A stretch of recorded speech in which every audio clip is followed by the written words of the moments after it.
Big boss reality show ಮೂಲಕ ಎಲ್ಲರ ಮನೆ ಮಾತಾದ ರೂಪೇಶ್ ಶೆಟ್ಟಿ ಅವರೀಗ ಅಧಿಪತ್ರ ಅನ್ನೋ ಸಿನಿಮಾ ಮೂಲಕ ನಾಯಕ ನಟನಾಗಿ ಮತ್ತೆ ತೆರೆ ಮೇಲೆ ಬರೋರು ರೆಡಿ ಆಗಿದ್ದಾರೆ. ಇವತ್ತು ನಮ್ಮೊಟ್ಟಿಗೆ ಅವರೇ ಇದ್ದಾರೆ. ಬನ್ನಿ ಅವ್ರನ್ನ ಮಾತಾಡಿಸ್ತಾ ಹೋಗೋಣ.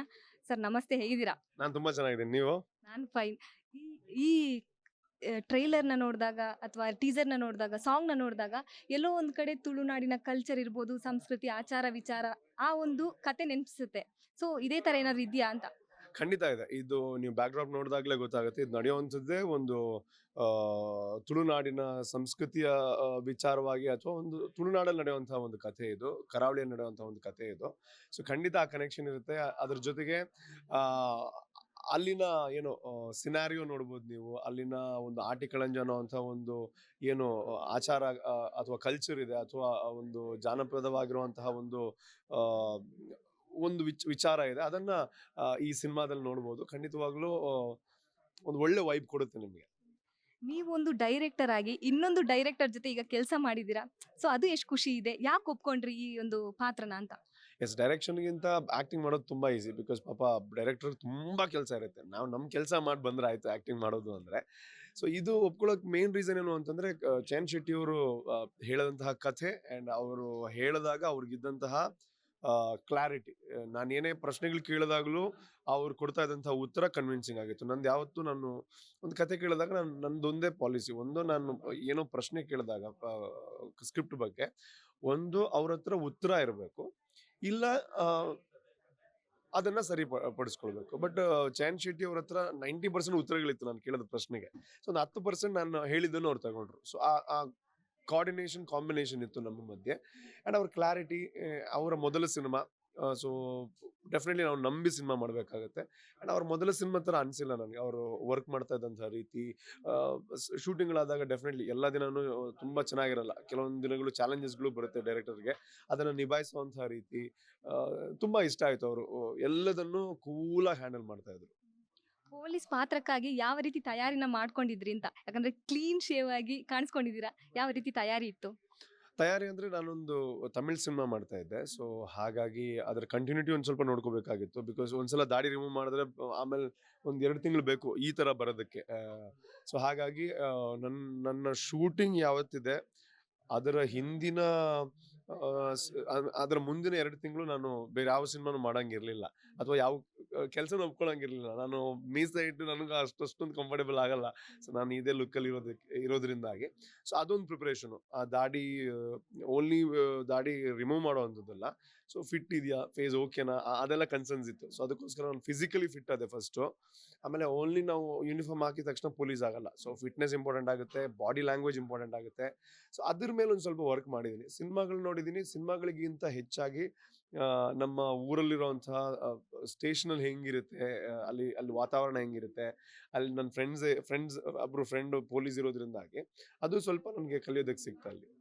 ಇಷ್ಟು ದಿನ ದೀಪಕ್ ರೈ ಪಾಣಾಜಿ ಇರ್ಬೋದು, ಪ್ರಕಾಶ್ ತುಮಿನಾಡಿ ಇರ್ಬೋದು, ಅವ್ರ ಜೊತೆ ತುಳು ಸಿನಿಮಾದಲ್ಲಿ ತೆರೆ ಹಂಚ್ಕೊಂಡಿದ್ರಿ. ಈಗ ಕನ್ನಡದ ಸಿನಿಮಾದಲ್ಲಿ ಅವ್ರ ಜೊತೆ ಮತ್ತೆ ತೆರೆ ಹಂಚ್ಕೋತಾ ಇದ್ರಿ. ಅದೆಷ್ಟು ಖುಷಿ ಇದೆ ಅಂತ?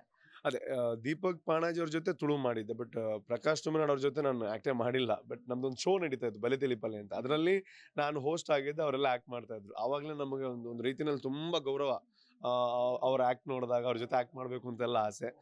ಸೊ ಈ ಸಿನಿಮಾದಲ್ಲಿ ದೀಪಕ್ ಅಣ್ಣ, ಪ್ರಕಾಶ್ ಅಣ್ಣ, ರಘು ಪಾಂಡೇಶ್ವರ್ ಸರ್, ಮಟಾಸ್ ಅವರು, ಇಂತಹ ಕಲಾವಿದರ ಜೊತೆ ಆಕ್ಟ್ ಮಾಡುವಂಥದ್ದು ಅದೊಂದು ರೀತಿನಲ್ಲಿ ನಮಗೂ ಕಲಿಯುವಂಥದ್ದು ತುಂಬಾ ಇರುತ್ತೆ. ಸೊ ಅವ್ರನ್ನ ನೋಡಿ ಅವರು ಹೆಂಗ್ ಪಿಕ್ ಮಾಡ್ತಾರೆ, ಅಥವಾ ಅವರು ಡೈಲಾಗ್ ಡೆಲಿವರಿ ಹೆಂಗ್ ಮಾಡ್ತಾರೆ, ಅಥವಾ ಅವರಲ್ಲಿ ಕಲಿಯುವಂಥದ್ದು ತುಂಬಾ ಇರುತ್ತೆ ನಮಗೂ ಕೂಡ. ಪ್ರತಿಯೊಂದು ಸಿನಿಮಾದಲ್ಲೂ ನಮ್ಗೆ ಏನೂ ಗೊತ್ತಿಲ್ಲ ಅನ್ನೋವಂಥದ್ದು ಅರ್ಥ ಆಗುತ್ತೆ. ಸೊ ಅದರ ಜೊತೆಗೆ ನಮಗೊಂದು ಬಾಂಡಿಂಗ್ ಇರೋದ್ರಿಂದಾಗಿ ನಮಗೆ ಆ ನೈಟ್ ಎಲ್ಲ ಶೂಟ್ ಮಾಡ್ತಾ ಇದ್ರು ಕೂಡ ಫನ್ ಅಲ್ಲಿ ಹೋಗ್ತಾ ಇತ್ತು. ಕೆಲವೊಂದು ದಿನ ಹೆಂಗಿತ್ತು ಅಂತಂದ್ರೆ, ಆಲ್ಮೋಸ್ಟ್ 24 ಅವರ್ ಶೂಟ್ ಮಾಡಿದ್ವಿ. ಇವತ್ತು ಬೆಳಿಗ್ಗೆ 6 ಗಂಟೆಗೆ ಶುರು ಮಾಡಿದ್ದು, ನಾಳೆ ಬೆಳಿಗ್ಗೆ 6 ಗಂಟೆ ತನಕ ಶೂಟ್ ಮಾಡಿದೀವಿ. ಬಟ್ ಅಲ್ಲೆಲ್ಲ ನಾವು ಫನ್ ಮಾಡ್ಕೊಂಡು, ಮಧ್ಯೆ ಒಂದ್ ಸ್ವಲ್ಪ ನಿದ್ದೆ ಮಾಡ್ಕೊಂಡು, ಹಿಂಗೆಲ್ಲ ಹೋದಿದ್ದೆಲ್ಲ ಇದೆ. ಸೊ ಒಂದ್ ರೀತಿಯಲ್ಲಿ ಒಂದು ಒಳ್ಳೆ ಎಕ್ಸ್ಪೀರಿಯನ್ಸ್ ಕೊಟ್ಟಂತಹ ಶೂಟಿಂಗ್ ಅಂತ ಹೇಳ್ಬೋದು. ಕಾಡಲ್ಲಿ ಒಂದು ಸೊಪ್ಪು ಸಿಗ್ತದೆ ಅನ್ನೋ ಡೈಲಾಗ್ ಕಾಂತಾರದಲ್ಲಿ ಫೇಮಸ್ ಆಗಿತ್ತು. ಇದರಲ್ಲಿ ಕಾಡಲ್ಲಿ ಒಂದು ಹುಳಿ ತಂತೆ, ಆ ಡೈಲಾಗ್ ಏನಾದ್ರು ಫೇಮಸ್ ಆಗ್ಬೋದಾ ಅಂತ? ಅಲ್ಲ, ಗೊತ್ತಿಲ್ಲ. ಆ ಹುಲಿಯೇ ಇರೋವಂಥದ್ದು ಈ ಸಿನಿಮಾದಲ್ಲಿ. ಹೀರೋ ಯಾರು ಅಂತ ಕೇಳಿದ್ರೆ ಕಥೆ ವಿಚಾರ ಏನು ಅಂತಂದ್ರೆ, ಹುಲಿಯ ಸುತ್ತ ಇರೋವಂಥದ್ದು. ಹುಲಿ ಅಂದ್ರೆ ನೀವು ಅಲ್ಲಿ ಸಿನಿಮಾದಲ್ಲಿ ಹೋಗ್ಬಿಟ್ಟು ಹುಲಿನೇ ಕಾಣ್ತಿಲ್ಲ ಅಂತ ಹೇಳ್ಬೇಡಿ. ಹುಲಿ ಸಿಂಬಾಲಿಕ್ ಆಗಿ ಹೇಳೋವಂಥದ್ದು. ಸೊ ಆ ಹುಲಿಯಿಂದ ಏನೆಲ್ಲ ತೊಂದರೆಗಳಾಗ್ತಾ ಇದೆ, ಹುಲಿಯನ್ನ ಹಿಡಿಯೋದು ಹೇಗೆ, ಹಿಡಿಯೋರು ಯಾರು ಅಂಡ್ ಹುಲಿ ಯಾರು ನಿಜವಾಗ್ಲು. ಸೊ ಇದನ್ನ ಹುಡುಗುವಂಥದ್ದು ಒಂದು ಸಿನಿಮಾ ಅಂತ ಹೇಳ್ಬೋದು. ಇದೇ ಮಜಾ ಕೊಡುವಂತ ವಿಚಾರ ಅಂತ ಹೇಳ್ಬೋದು. ಓಕೆ, ಈಗಾಗಲೇ ಜೈ ಅನ್ನೋ ಸಿನಿಮಾದಲ್ಲಿ, ತುಳು ಸಿನಿಮಾದಲ್ಲಿ ನಿರ್ದೇಶನ ಕೂಡ ಮಾಡ್ತಾ ಇದ್ದೀರಾ. ಆ ಸಿನಿಮಾ ಅಡ್ಡಕ್ಕೆ ಇವಾಗ ಸುನಿಲ್ ಶೆಟ್ಟಿ ಅವರು ಎಂಟ್ರಿ ಆಗಿದ್ದಾರೆ. ಸೊ ಅವರಿಗೆ ಡೈರೆಕ್ಷನ್ ಮಾಡಿದ ಎಷ್ಟು ಖುಷಿ ಇದೆ. ಖಂಡಿತ ಅದೊಂದು ಲೈಫ್ ಟೈಮ್ ಎಕ್ಸ್ಪೀರಿಯನ್ಸ್ ಅಂತ ಹೇಳ್ಬೋದು. ತುಂಬಾ ಖುಷಿ ಇದೆ ಅಂತ ಒಂದು ಸುವರ್ಣ ಅವಕಾಶ ನನಗೆ ಸಿಕ್ಕಿದ್ದು ಇಂಥ ಒಂದು ಏಜಲ್ಲಿ. ನನ್ನ 3ನೇ ನಿರ್ದೇಶನದ ಸಿನಿಮಾ ಅದು. ಸೊ ಅದಕ್ಕೆ ನಾನು ದೇವ್ರಿಗೆ ಯಾವತ್ತೂ ನಾನು ಆಭಾರಿ ಆಗಿದ್ದೀನಿ. ಆ್ಯಂಡ್ ಅದೇ ರೀತಿ ಇವಾಗ ಫೆಬ್ರವರಿ 7ಕ್ಕೆ ಅಧಿಪತ್ರ ರಿಲೀಸ್ ಆಗ್ತಾ ಇದೆ. ಅದೆಲ್ಲ ಇದೇ ವರ್ಷ ನಡೀತಾ ಇರೋವಂಥದ್ದು ತುಂಬ ಖುಷಿ ಇದೆ ನನಗೆ. ಇಷ್ಟು ದಿನ ತುಳು ಆಡಿಯನ್ಸ್ಗೆ ತುಂಬಾ ಹತ್ರ ಆಗಿದ್ರಿ, ಈಗ ಮತ್ತೆ ಕನ್ನಡ ಆಡಿಯನ್ಸ್ಗೆ ಹತ್ರ ಆಗಕ್ಕೆ ಹೊರಟಿದ್ದೀರಾ. ಸೊ ಆ ಜವಾಬ್ದಾರಿ ಹೇಗಿದೆ ಅಂತ. ಖಂಡಿತ ನಾನು ಅಂದರೆ ಆ ಜವಾಬ್ದಾರಿ ಬಗ್ಗೆ ಥಿಂಕ್ ಮಾಡಿದಾಗ ಸ್ವಲ್ಪ ಹೆವಿ ಅನಿಸುತ್ತೆ ಅಥವಾ ಟೆನ್ಷನ್ ಆಗುತ್ತೆ, ಪ್ರೆಷರ್ ಆಗುತ್ತೆ. ಆದರೆ ನನ್ನ ಕೆಲಸ ಇರೋವಂಥದ್ದು ನನ್ನ ಕೈಯಲ್ಲಿರೋವಂಥದ್ದನ್ನ ನಾನು ಮಾಡ್ಬೋದು. ಅಂದರೆ ನನಗೆ ಇಲ್ಲಿ ಇರೋವಂಥದ್ದು ಒಬ್ಬ ಕಲಾವಿದನಾಗಿ ನಾನು ಏನು ಮಾಡ್ಬೋದು, ಸೊ ನಾನು ಚೆನ್ನಾಗಿ ಪರ್ಫಾರ್ಮ್ ಮಾಡ್ಬೋದು ಅಥವಾ ಪ್ರಮೋಷನ್ ಟೈಮಲ್ಲಿ ನಮ್ಮಿಂದ ಎಷ್ಟು ಸಾಧ್ಯ ಇದೆ ಅಷ್ಟು ರೀಚ್ ಆಗೋದಕ್ಕೆ ಟ್ರೈ ಮಾಡ್ಬೋದು. ಅದನ್ನೆಲ್ಲ ನಾವು ಮಾಡ್ತಾ ಇದ್ದೀವಿ. ಆ್ಯಂಡ್ ಖಂಡಿತ ಎಕ್ಸ್ಪೆಕ್ಟೇಷನ್ ಇದೆ. ಬಂದಂತಹ ಜನರಿಗೆ ಖುಷಿ ಆಗುತ್ತೆ, ನಮ್ಮ ಪರ್ಫಾರ್ಮೆನ್ಸ್ ಬಗ್ಗೆ ಒಳ್ಳೆ ಮಾತುಗಳು ಬರ್ಬೋದು, ಒಂದು ಕಥೆ ಬಗ್ಗೆ ಮಾತಾಡ್ಬೋದು, ಇದೆಲ್ಲ ಎಕ್ಸ್ಪೆಕ್ಟೇಷನ್ಸ್ ಇದೆ. ಆದರೆ ಎಷ್ಟು ಜನ ನೋಡ್ತಾರೆ ಅನ್ನೋವಂಥದ್ರ ಮೇಲೆ ಸಿನಿಮಾ ಹಿಟ್ಟ ಅನ್ನೋವಂಥದ್ದು ನಿರ್ಧಾರ ಆಗುವಂಥದ್ದು. ಸೊ ಹಾಗಾಗಿ ತುಂಬ ಸಂಖ್ಯೆಯಲ್ಲಿ ಜನ ಬಂದು ನೋಡಬೇಕಾಗುತ್ತೆ. ಸೊ ಯಾರೆಲ್ಲ ಒಂದು ಕಥೆ ಚೆನ್ನಾಗಿದ್ರೆ ಸಿನಿಮಾ ನೋಡೋದಕ್ಕೆ ನಾವು ರೆಡಿ ಅಂಥವ್ರು ಇದ್ದಾರೆ, ಅಥವಾ ಒಂದು ಥ್ರಿಲ್ಲರ್ ಬೇಕು ಅಂತ ಕಾಯ್ತಾರೆ. ಸೊ ಅವ್ರಿಗೆ ಖಂಡಿತ ಖುಷಿ ಕೊಡುವಂತಹ ಸಿನಿಮಾ. ಸೊ ಹೆಚ್ಚಿನ ಸಂಖ್ಯೆಯಲ್ಲಿ ಜನ ಬಂದು ಸಿನಿಮಾ ನೋಡಬೇಕು. ನಮ್ಮ ಪ್ರಯತ್ನಕ್ಕೆ ಆವಾಗಲೇ ಒಂದು ನಿಜವಾದ ಒಂದು ಸಾರ್ಥಕತೆ ಸಿಗುವಂಥದ್ದು. ನೆಕ್ಸ್ಟ್ ರೂಪೇಶ್ ಶೆಟ್ಟಿ ಅವರ ಕೈಲಿ ಎಷ್ಟು ಸಿನಿಮಾಗಳಿವೆ ಅಂತ. ಅಲ್ಲ, ಪ್ಲಾನ್ಗಳ ಪ್ರಕಾರ ಇದೆ. ಅದನ್ನೆಲ್ಲ ಈಗಲೇ ಹೇಳಿದ್ರೆ ಅದು ಮುಂದೆ ಆಗದೇನೆ ಇರ್ಬೋದು, ಗೊತ್ತಿಲ್ಲ. ಈಗ ಸದ್ಯಕ್ಕೆ ಒಂದು ತಮಿಳ್ ಮಾಡ್ತಾ ಇದ್ದೀನಿ, ಸನ್ನಿಧಾನಂ ಪೋಸ್ಟ್ ಆಫೀಸ್ ಅಂತ. ಅದಾದ್ಮೇಲೆ ಒಂದು ತೆಲುಗು ಸಿನಿಮಾ ಮಾಡ್ತಾ ಇದ್ದೀನಿ, ಜಾತ್ರಾ ಅಂತ.